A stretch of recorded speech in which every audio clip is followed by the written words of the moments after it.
Assalamu alaikum, good afternoon everyone, and welcome back for some more karting. It's BUKC, and it is finals weekend.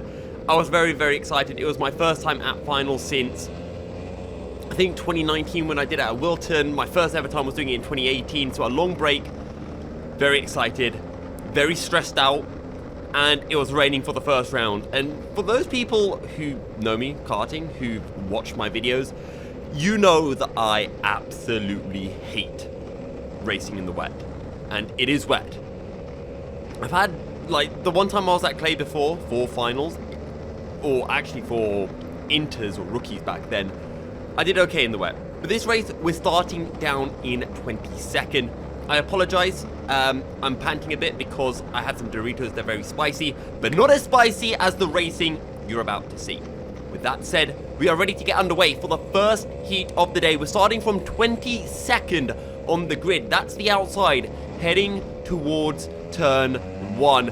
And I'm going to be honest, practice was really good. The 10 minutes leading into this to give us all some track time went quite well. So turn 1, a little space opens up in front of us, and we're right behind Alistair Mallard, who gets squeezed up because we give him a tap, and Mr. Red Suit also kind of understeers into him. And now we follow Sam Lovelace, one of our Club 100 competitors and my teammate actually for the 24 hours later in the year. We follow him through the chicane, and now I'm looking, okay, you know what, let's go through the outside. Outside is where there is grip in the wet, and look at that traction. We fly out of the corner. We kind of get blocked a little, but we find a way up the inside of Mr. Multicolored Helmet and indeed Mr. Sam Lovelace, and up another position we go. And to be honest, I was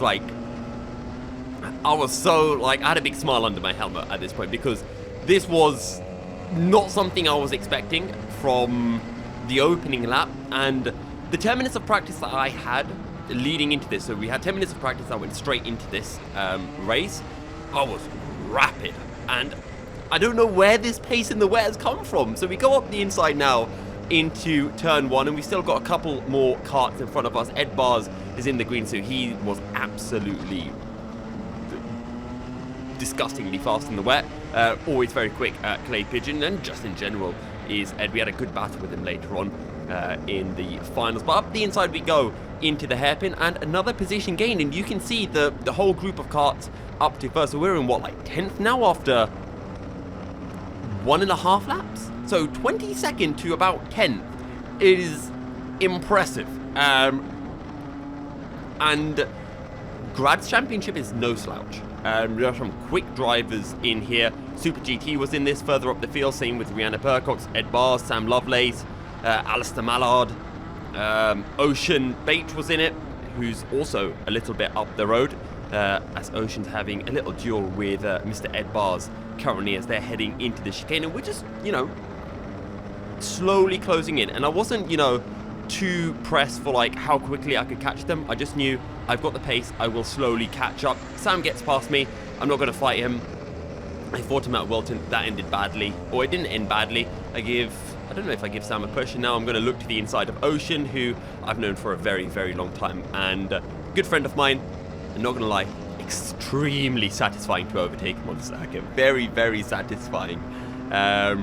I did rub it in Ocean's face later. I'll get onto that later, because while I did beat him in every single heat of the day, he did get a faster lap than me. So, yeah, he did get one victory over me. So it wasn't quite the clean sweep today. But still, like, I was so happy with how this race was going. And on lap 8, we now have finally caught up to the next two cars.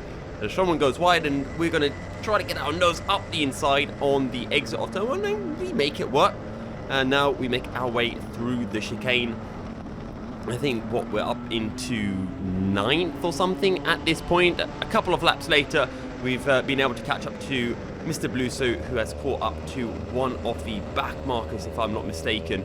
And Sam Lovelace is just a couple of carts up ahead. We're going to go up the inside into the horseshoe. And that, I think, is us up into, I want to say P6 at this point. I'm pretty sure it's P6 or P7. You can maybe see the carts up ahead. 1, 2, 3, 4, 5. Yeah, we're in P6. So 22nd to 6th. Not bad for the opening heat of the day. And that's what you have to do when you're starting that far back in one of your heats. You just need to get a good result, as This is Alistair Mallard going up our inside into turn 1. And I'm not going to battle too hard because I saw him catching up to me fairly quickly every lap. So Alistair, Sam and Ed were the only drivers quicker than me in this race. And considering it was wet and there were only 3 drivers faster than me, I'm very happy with that.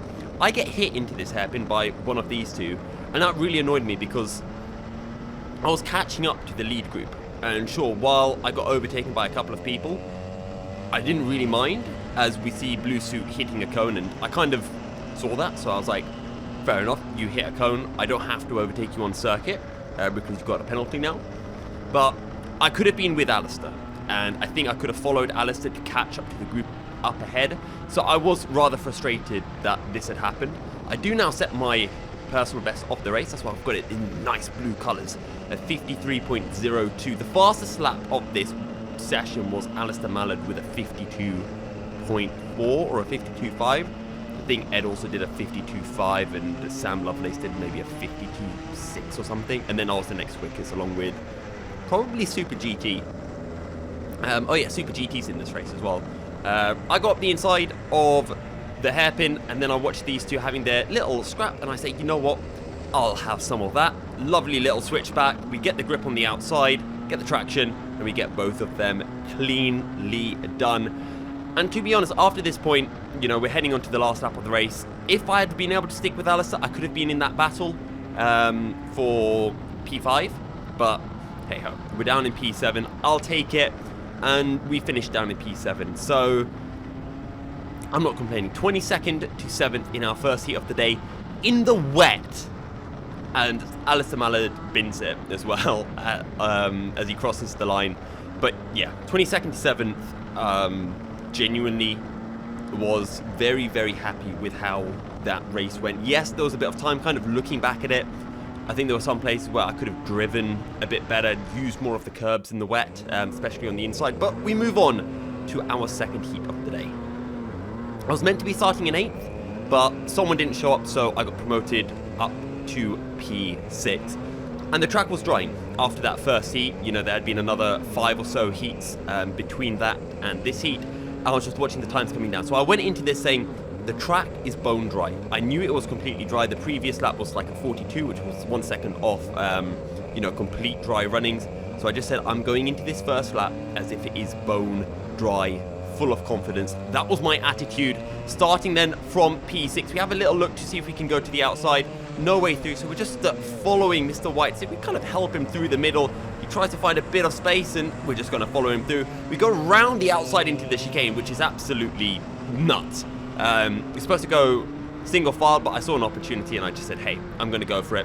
Full of confidence. Into the hairpin we go. These two go wide, so we say, you know what, son? We're going to go for the switchback, and up into second we go. So we've gone from 6th to 2nd in 4 corners, 5 corners, and to do that in a grad seat is juicy, very, very juicy. So that start was absolutely perfect, and now I just have to hunt down Mr. Josh Scollin, and as we make our way midway through lap 3, so it's only taking me 1.5 laps, I've caught up to Josh, and I was having a look behind me every now and then, and I was just pulling away from the rest of the field. It was absolutely delightful. And now all I have to do is find a way through on Josh. We're going to have a look up the inside into the kink of turn 1. I think Billy's blind or something. And now I'm looking for the switchback through turn 1. Josh very wisely covers off the inside. So now I'm looking for something else, looking to get a good run out of the chicane. I do that, and Josh has the inside covered. I have the drive, so I look to the outside. I'm going to go nice and early on the brakes just so that I can get this switchback coming out of the corner, and in the end I decided I don't want to go for the outside into the horseshoe. I'm going to go for the inside. Josh leaves the door open. Hey presto, we're up into the lead of the race, and that was it. I actually got the fastest lap of the race as well in this particular heat. I think it was a 41.4 or a 41.6, and as we make our way onto lap 15, you can see the rain started coming down. So about lap 12, lap 13, the rain did start to fall. It made the track a little bit greasy, and when you see the rain droplets on your visor, it does affect your confidence a little bit, even if the track is still dry because you have heat in your tires. But By the last lap, I think the tyres had lost a bit of temp, so it was a little bit slidey in places. Either way, I took the win, and I won by, what was it, about 4 seconds or something? With that said, we make our way now into the Grad's finals. And I'm starting on pole. And I could not believe this. I mean, after I won that race and I saw the results, I knew I was going to be on pole, but I couldn't believe that I had somehow got myself into pole for the Grad's E-final. I've got Rihanna Percox alongside me. I've got Ed Barrs, Super GT, Sam Lovelace as well. A lot of quick drivers, and I knew I just had to get my head down. To make things difficult, the track is damp. It's drying up after that little shower that existed in my heat, and you can see there are dry patches around, but that track is for the most part dry. And I was very nervous because when you're leading the field on a drying circuit, you're the one who's got to, you know, find the lines, find where the grip is. So into turn one we go. We've still got Rihanna Percox on our outside. We manage to get a good start, and I'm going to keep this Grad's final completely whole. I'm not really going to cut it. There's a few places where I have cut some of the footage, but I thought usually I always keep it relatively clean for the final, so no edited footage. Now that hairpin, I thought it was quite damp on the apex. You kind of look at it and you see that it's wet. So I was taking a wider line, right? I was taking this wet line around it because that's where I thought the grip was. Little did I realize is it was actually quicker to be taking the apex. And moving on to lap 5, because of that, I was losing like 3/10 a lap, at least on that one corner, to Rihanna, who's now on my outside heading into turn 1. So through turn 1 I go, but I don't cover off the inside. Rihanna's able to make her way up my inside, and I've got to yield the position unless I want to trip into the tyre barriers. And that's me down into second. And again, going into this corner, you'll see I take this wide line, and Rihanna takes the inside line. And there are wet patches, but you can drive it as if it's dry. Once I'd seen this, I make a big mistake heading into the horseshoe, and I lose another few tenths. But from this point on, I realised, okay, I can take the dry line there, and now I'm able to catch Rihanna. You'll see how much I catch up to Rihanna on this lap, and I think part of it is the fact that I wasn't making that mistake anymore, and also when you have someone in front of you, it does help you along and you gain a bit more time. It's weird. You can be 2 seconds behind someone, but if you're behind them, you'll find that 1/10 a lap. If you're ahead of them by 2 seconds, you'll probably lose a tenth. And it's not slipstream, it's just this weird kind of mental edge. And you know, our previous lap wasn't quick, and this lap we're going a second quicker. Yes, I did have to back out because I couldn't go side by side through the chicane, but still, I found a lot of time on this particular occasion, and we're able to gain about, what it looks like, 1 to 2 tenths on Rihanna, who gets a very good exit out of the final corner, in fairness to her.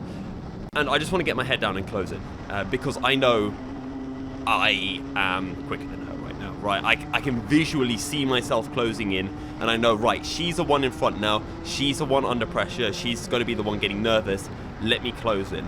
And we gain like loads of time into that head. So at this point, I'm starting to feel confident again. I'm thinking, okay, I've lost the lead, it's not the end of the world, I can still close in, still maybe actually win the Grad's championship, which I can't, again, I couldn't believe I was even thinking that at the time. Like, part of me was saying, you know, we're in the fight for Grad's championship here, like, holy shit. Ed Barrs, though, goes up our inside, and I say, okay, Ed, you go, I'm not going to hold you up, our target's Rihanna. If we fight, Rihanna's going to pull away, so for now, I'm going to sit behind Ed, try to follow him through, because I know how quick Ed is, and if we fight as well, the rest of the field's going to close. And at this point, it was us three, and then maybe like 2 seconds back was the rest of the field. And I know Ed's a very quick driver, so maybe I can actually learn a little bit from him by following him, and he can put Rihanna under some pressure, which makes it easier for me to catch up, and maybe I can get the pair of them. So that was kind of my thought process at this point, and you can see Ed has already kind of pulled, you know, half a second or so to me. This is my fastest lap of the race, a 41.4. I think the fastest lap of this session was like a 41.2, a 41.3. We could have gone faster, but you'll see exactly why we don't go faster shortly. The other thing I know is the last time I started on pole at Play Pigeon was actually in the finals 2018, where I started on pole for one of the heats, and Joseph Jacks was behind me, as was Rihanna Percox, and I ended up finishing that race in third after Rihanna overtook me on the final lap of the race. So I did want to get a bit of revenge on Rihanna for that, but we're heading out of the final corner. We take a bit of an earlier apex than Ed, which actually costs us a bit of time, so that's something for me to note for next time I'm at Clay for Club 100. But we're all nose to tail, so this is a proper Grad's final fight, and an exciting one as well, and we're getting a really nice run through the chicane, and I'm thinking, okay, what am I going to do? What is Ed going to do? Ed goes to the outside, and I think, you know what? Stick it up the inside. So Ed doesn't get the switchback, and I was essentially thinking, if I let Ed make a move on Rihanna, I know how quick Ed is, and Ed is going to check out. He's gonna just head off into the distance, and I cannot let Ed do that. So I essentially said, if anyone's overtaking Rihanna, it has to be me who overtakes Rihanna first, and then I try to defend from Rihanna and Ed. And now Ed's going up our inside through Billy's blind. We have the inside into turn 1, and okay, at this point I was kind of thinking, don't fight me, Ed, because we can catch up to Rihanna together. And obviously I understand Ed's thinking, absolutely not, you just overtook me when I was trying to get a switchback on Rihanna, so I'm going to fight you. But this does mean that Rihanna is pulling away, and I'm going a little bit defensive as a result into some corners. But at the end of the day, I wasn't that much quicker than Rihanna that I could catch her as well as Ed was. Again, through this corner, we're just not quite getting the drive, and Ed, I think, has another go at us here. I'm not sure. No, I think he sits behind, but when I go through turn 1, Ed gives me a little tap into this corner, and you can see me going a bit sideways. And at that point I was thinking, I can no longer catch Rihanna. I thought before maybe I could. I thought I was closing in, and I'd close in by 2/10 a lap consistently. But now I thought, I'm not catching it. I've got 1.5 or 2.5 laps to do this. Now I have to, I have to try to push, but I have to defend entirely from Ed bars behind me, because I want this second place. And I'm not going to win now. It's out of my grasp. And there is no way that Ed's going to work with me, because if he wants to win, he has to get past me and catch up to Rihanna like an absolute madman. So this is just now a dogfight for second place. So through turn 1 we go. This time Ed's not close enough, and constantly through every corner I'm just having a little look behind me just to see, is Ed close enough to have a send into any corner? And I'm taking these slightly more defensive lines, just so that if Ed wants to get past me, he's got to go onto, those patches of wet tarmac. And again, still going a bit defensive into this horseshoe, which also compromises me. So I think I probably hold it tight going through this right-hander. No, again, probably have a look over my shoulder, see that Ed's not that close. And now we are heading on to the final lap of the race. And, before I was thinking, oh my God, I could win Grad's final. At this point I was thinking, I'm battling with Ed bars for second place, which, if this was in Club 100 and I was saying, hey, I'm battling with Ed for second place in the A finals, that would be insane. So I'm really excited, really nervous, constantly having this little look over my shoulder to make sure that Ed isn't within striking distance, and he wasn't. So yeah, I don't know how I've managed this. It did get very close onto the line. Apparently Ed had a kart with good top end, but not the greatest low ends, as we take a bit of a defensive line into the final corner just to make sure we don't get sent. And at this point it's a drag to the line. I didn't realize that Ed was slowly sliding up my inside, heading up to the start finish line. But yeah, P2 in the Grad's finals, and I got a really nice trophy as well, which, if the pictures are out of that, will be on the thumbnail. I'll give Rihanna a bit of a fist bump. Fully deserving winner of Grad's. Yeah, I mean, she caught me, she passed me, and she kept it clean from then on. So now we're heading into our SuperFinals. So this is where the grads, the undergrad lightweights, and the undergrad heavyweights all race together for the cream of the crop, if you will. Fraser Brunton starting on pole. You can see Rihanna starting in third, and I'm starting from down in P6. We're on the outside into turn 1. The track is completely dry, and when you're on the outside into this corner at Clay, it can end badly. So we kind of accept that we're going to lose some positions, and we try to follow the field through. I think I dropped from about 6th down to 9th or something, as again we're on the outside. We're on the outside into the hairpin. We lose a bunch of positions, and then we gain 1, and where are we now? You can see Fraser's completely checked out. So 1, 2, 3, 4, 5, 2, 4, 5, 6, 7, 8, 9. So we've gone from 6th down to 9th. So it's not a good start as we're pushing Mr. Tony Kart Driver along through that final corner. I don't think there's anything wrong with that. I think that's okay. I'm just riding on this bumper. We almost lose the position. But we hold it on the inside. They both go a little wide. There was a bit of contact with me, but I don't really think I was the one who pushed him wide. I think it was going wide anyway. And we get a nice switch back up the inside, and we are up into P8. And I could see this fight, right? And I can see that it's going all the way up to 2nd. So I'm just thinking, if I can get onto the back of this group, I can be in that fight for 2nd. Because if they're constantly squabbling and I'm there, who knows what can happen. I can see that Fraser has long gone, so he's probably out of the question, but everything else is doable, and Rihanna's in front of me. So also part of me was thinking, okay, Rihanna beat me in the Grad's finals. I can at least get revenge and get like some consolation points, right? If I can beat Rihanna here, then, you know, I can tell myself I could have beaten her if I just had more time, or if I wasn't fighting with Ed for the latter portion of that grad final. And we are closing in, and we get a really good run as well coming through the horseshoe. But I don't know, maybe does it look like I'm having slightly bad low ends, like coming out of corners? Either way, Rihanna goes wide coming out of the final corner, and that's allowing us to close in. And now I'm just thinking, okay, where am I going to make an overtake? Do I want to send it up the inside? No, too far back. We're just going to get a good run through turn 1. Can't quite get up the inside heading into the chicane, so just going to sit behind, try to get a good run and maybe go up the inside into the hairpin, and that's exactly what we do. Rihanna does not defend, so up the inside we go. Job done, and that is us up into P8. 1, 2, 3, 4, 5, 6, 7. No, P7. There we go. So yeah, up into P7 we go. And again, now I'm thinking, can I catch up to this field ahead? And all I need to be able to catch up is them just to battle for like 1 or 2 laps. And then once I can kind of catch them, I can stick with them.